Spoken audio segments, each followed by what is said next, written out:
Alhamdulillah, wassalatu wassalamu ala rasulillah Sayyidina wa maulana Muhammad ibn Abdillah wa ala alihi wa sahbihi wa man tabi'ahu wa mawala. Ashhadu an la ilaha illallah wahdahu la syarika lah, wa ashhadu anna sayyidina Muhammadan abduhu wa rasuluhu la nabiyya ba'dah. Allahumma salli ala sayyidina Muhammad wa ala ali sayyidina Muhammad kama sallaita ala sayyidina Ibrahim wa ala ali sayyidina Ibrahim. Allahumma barik ala sayyidina Muhammad wa ala ali sayyidina Muhammad kama barakta ala sayyidina Ibrahim wa ala ali sayyidina Ibrahim fil alamin innaka Hamidum Majid. Qala Allah ta'ala fil Qur'anil azim wa huwa asdaqul qailin. A'udzu billahi minasy syaithanir rajim. Ya ayyuhalladzina amanu taqullaha haqqa tuqatih wa la tamutunna illa wa antum muslimun. Wa qala ta'ala fi ayatin ukhra. Ya ayyuhalladzina amanu taqullaha wa qulu qawlan sadida yuslih lakum a'malakum wa yaghfir lakum dhunubakum. Wa man yuti'illaha wa rasulahu faqad faza fawzan 'azima. Ibadallah, usikum wa nafsi bi taqwallah wa ta'atihi faqad fazal muttaqun. Hadirin jamaah Jumat yang dimuliakan Allah Subhanahu wa taala. Di awal khutbah setelah menyebut nama Nabi Muhammad sallallahu alaihi wasallam, kita sebut nama Nabi Ibrahim alaihissalam. Di antara kisah Nabi Ibrahim masuk ke rumah berhala. Beliau hancurkan berhala-berhala. Setelah dia hancurkan berhala-berhala yang kecil, dia ambil kampak, dia gantungkan di leher berhala yang besar. Setelah itu dia pun pergi. Lalu kemudian pada petang harinya, penyembah-penyembah berhala datang dan melihat puing-puing berserakan hancur di atas tanah. Mereka menangkap Nabi Ibrahim alaihissalam. Mereka bertanya kepada Nabi Ibrahim, "A anta fa'alta hadza bi alihatina ya Ibrahim?" Apakah engkau yang melakukan ini wahai Ibrahim? Nabi Ibrahim menjawab, "Bal fa'alahu kabiruhum hadza." Yang melakukan ini bukan aku, tapi yang melakukan ini adalah berhala yang besar. Fas'aluhu in kanu yantiqun. Kalau kalian tidak percaya, maka tanyalah berhala-berhala itu kalau memang mereka bisa berbicara. Apa yang sedang diajarkan Nabi Ibrahim? Nabi Ibrahim sedang mengajak manusia berfikir, berdialog. Kalau berhala-berhala itu tidak bisa menyelamatkan dirinya, apalagi menyelamatkan kamu. Kalau kamu meminta tolong kepada berhala, sedangkan berhala pun tidak bisa menyelamatkan dirinya dari tangan Ibrahim alaihissalam. Nabi Ibrahim ingin mengajak umat untuk berpikir logis, masuk akal, rasional. Fas'aluhu, tanya berhala-berhala itu, in kanu yantiqun, kalau memang mereka bisa berbicara. Kisah ini dituliskan dalam Al-Quran. Lalu kemudian orang-orang yang kalah berdialog dengan otak, mereka akan menggunakan otot. Lalu dengan kekuasaan mereka menangkap Nabi Ibrahim alaihissalam. Mereka berkata, harriquhu, bakar dia, matikan dia, bunuh. Hari ini orang yang kalah berdialog dengan otak tidak dibunuh fisiknya, tapi dibunuh karakternya, dibunuh dirinya di depan orang banyak dengan bully dan caci maki. Apa bedanya dengan zaman Nabi Ibrahim alaihissalam? Nabi Ibrahim Setelah itu kemudian diikat dan dibakar.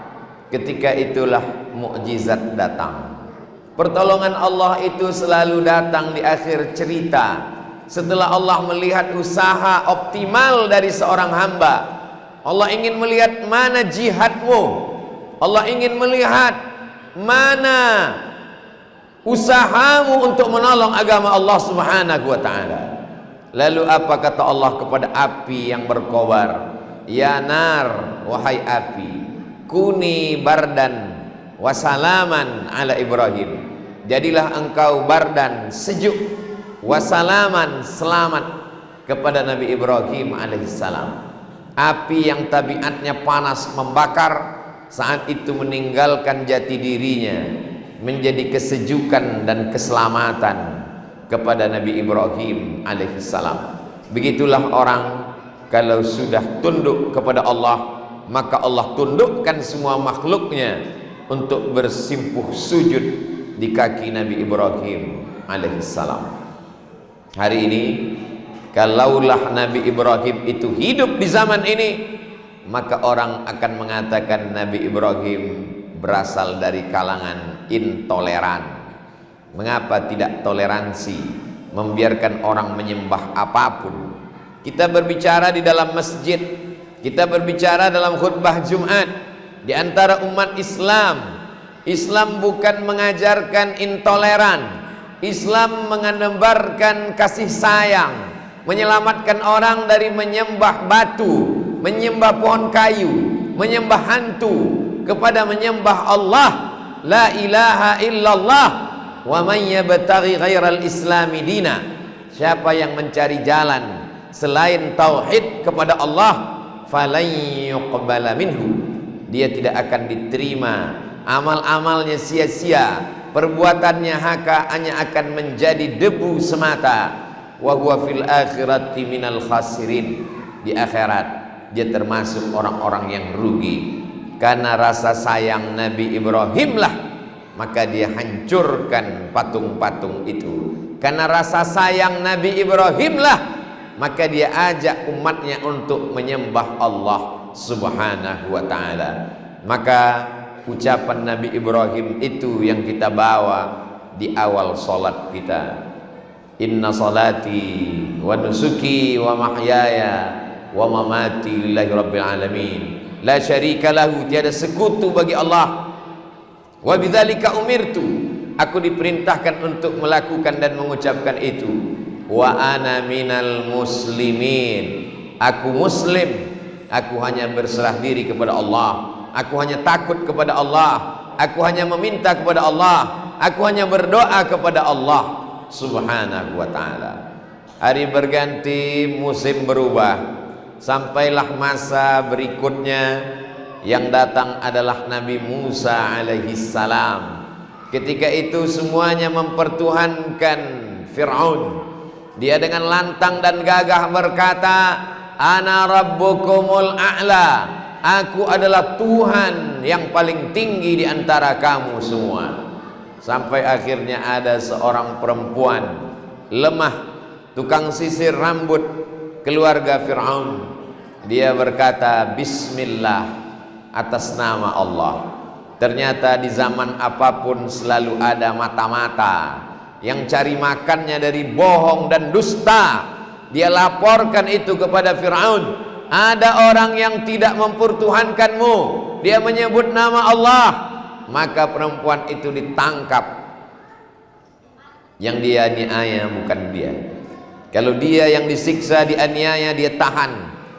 Dinyalakan api yang besar, dihidupkan kuali yang besar dengan minyak yang sangat banyak, dimasukkan anaknya satu persatu. Ada orang yang tahan ketika dirinya dianiaya, tapi keluarganya tidak tahan, anaknya tidak tahan, sepupunya tidak tahan. Janganlah engkau melawan Fir'aun, karena kami tidak tahan.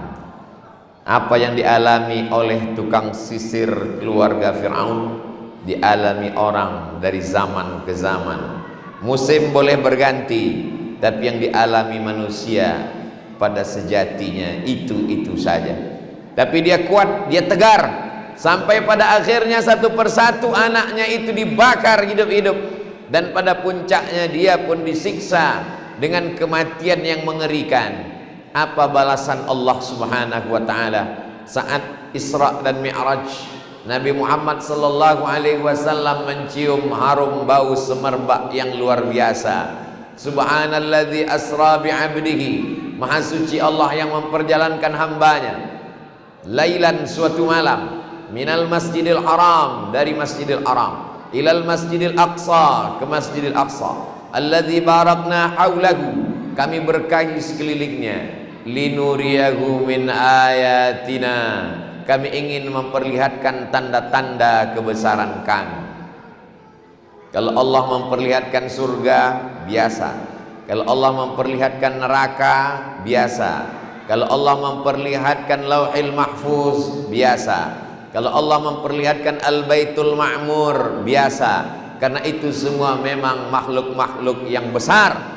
Tapi ketika Allah menyampaikan harum semerbak, hanya makam seorang perempuan yang biasa-biasa saja, perempuan yang lemah, perempuan yang dijadikan sebagai simbol penderitaan, tapi dia hebat, gagah, perkasa, mempertahankan imannya demi mempertahankan menyebut nama Bismillah. Hanya karena kata Bismillah yang keluar dari mulutnya, hanya kata Bismillah dari lisannya, anak-anaknya mesti mati, dia pun mesti terbakar dalam kobaran api yang dahsyat.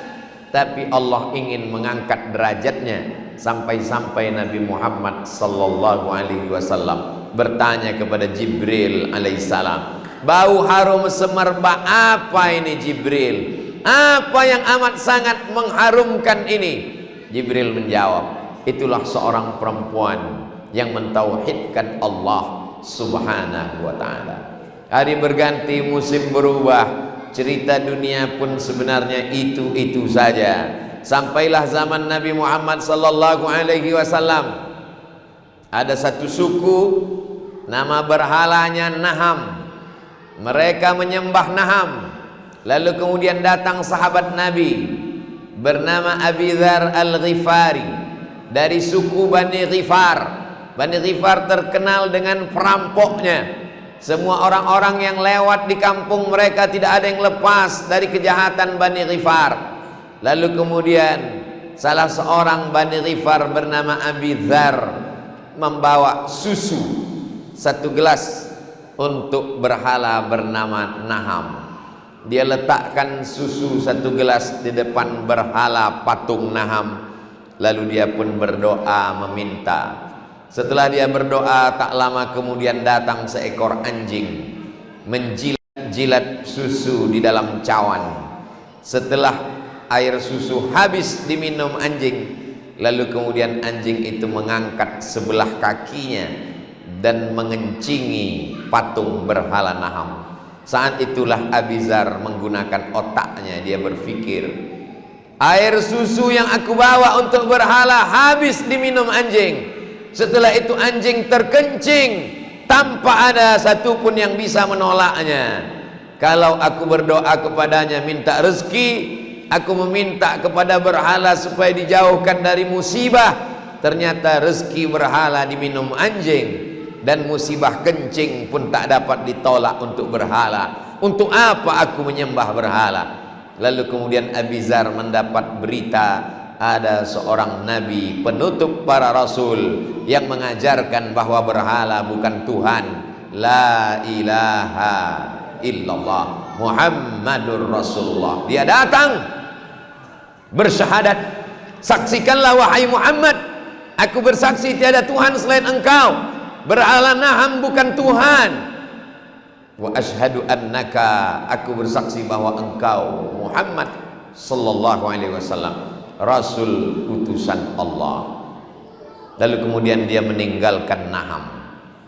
Ketika Nabi Muhammad sallallahu alaihi wasallam sudah cukup kuat di kota Al-Madinah Al-Munawwarah, Nabi pergi bersama para sahabat, 10.000 pasukan. Mereka masuk ke kota Makkah tahun 8 Hijrah. Lalu kemudian Nabi menghancurkan Lata, Uzza, Manat, Hubal, Jibti, Taghut, Naham. Ada yang terbuat dari kayu, ada yang terbuat dari batu, ada yang terbuat dari perunggu, ada yang terbuat dari emas, ada yang terbuat dari perak. 360 berhala di sekitar Ka'bah, samping kiri, kanan, depan, belakang, atas dan bawah. Nabi mengumpulkan semuanya, membakar dan menghancurkannya. Andailah hidup Nabi Muhammad sallallahu alaihi wasallam hari ini, dia akan dilaporkan ke Persatuan Bangsa-Bangsa sebagai pemimpin yang intoleran, yang tidak menghormati keyakinan orang lain. Apakah Nabi Muhammad itu kejam? Apakah dia jahat? Wa ma arsalnaka illa rahmatan lil alamin. Aku mengutus engkau sebagai rahmat untuk semesta alam. Apa makna rahmat? Menyelamatkan orang lain dari kemusyrikan, menyelamatkan orang lain dari kesesatan, menyelamatkan orang lain dari neraka jahanam. Itulah kasih sayang para habaib yang datang ke Nusantara. Karena rahmat Allah lah mereka datang. Dipukul ombak, dihempas gelombang, padahal negeri mereka subur. Di tepi Teluk Arab, pantai mereka ikannya banyak, tanah mereka subur. Untuk apa mereka datang kemari? Mereka datang ingin mengajarkan la ilaha illallah Muhammadur Rasulullah.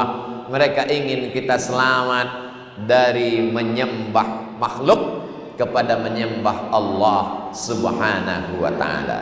Jadi kalau ada hari ini orang berkata, menggunakan Al-Quran, memakai ayat-ayat, membawa-bawa nama Nabi Muhammad, Nabi Muhammad itu orangnya lembut, Nabi Muhammad itu orangnya baik, Nabi Muhammad itu orangnya penyayang, penuh dengan kasih.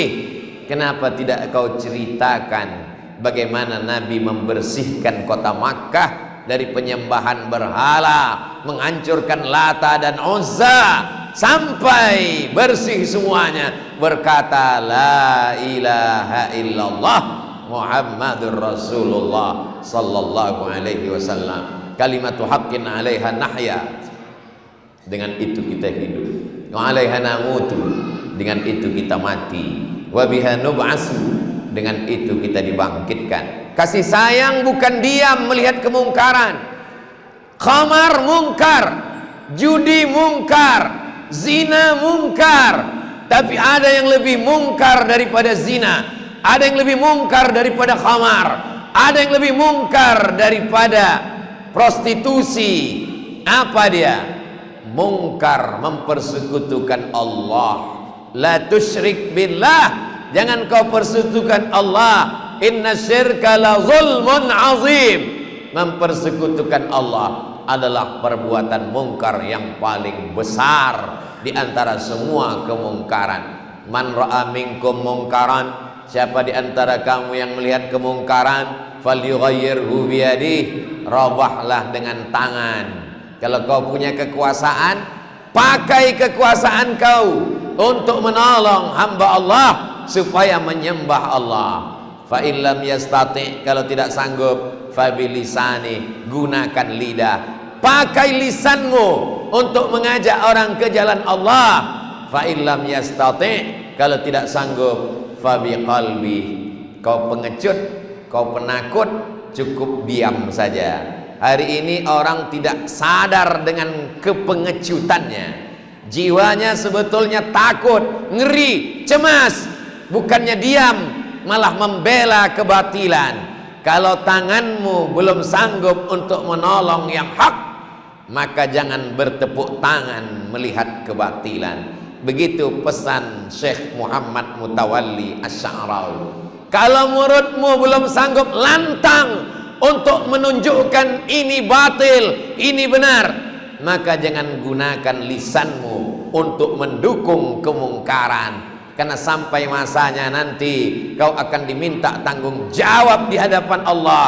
Inna sam'a, pendengaran, wal basar, penglihatan, wal fuad, hati dan pikiran, kullu ulaika kana anhu mas'ula. Semua akan disoal, semua akan ditanya, semua akan diminta tanggung jawab di hadapan Allah Subhanahu wa taala.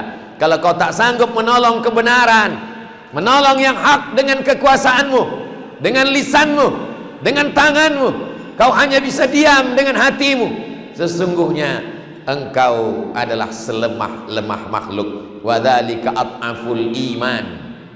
Yang paling menyedihkan, sudahlah tak sanggup menolong kebenaran, malah mensupport, memberikan dukungan kepada kebatilan. Siapa yang kau cari?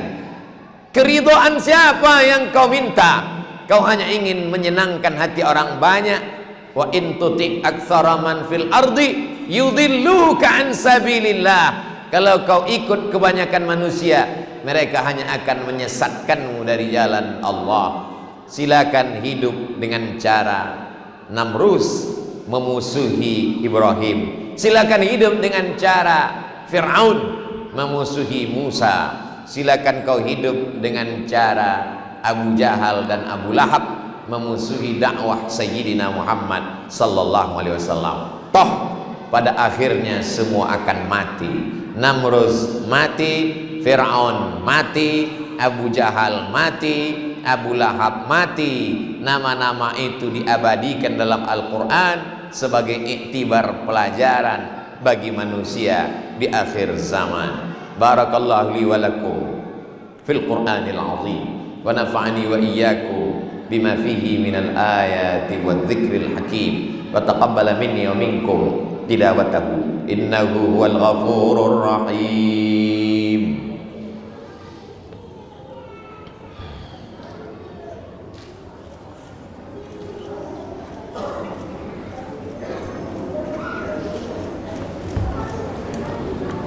Alhamdulillahi rabbil alamin, wassalatu wassalamu ala asyrafil anbiya'i wal mursalin wa ala alihi wa sahbihi wa man tabi'ahu ila yaumiddin. Asyhadu an la ilaha illallah wahdahu la syarika lah wa asyhadu anna sayyidana Muhammadan abduhu wa rasuluhu la nabiyya ba'dah.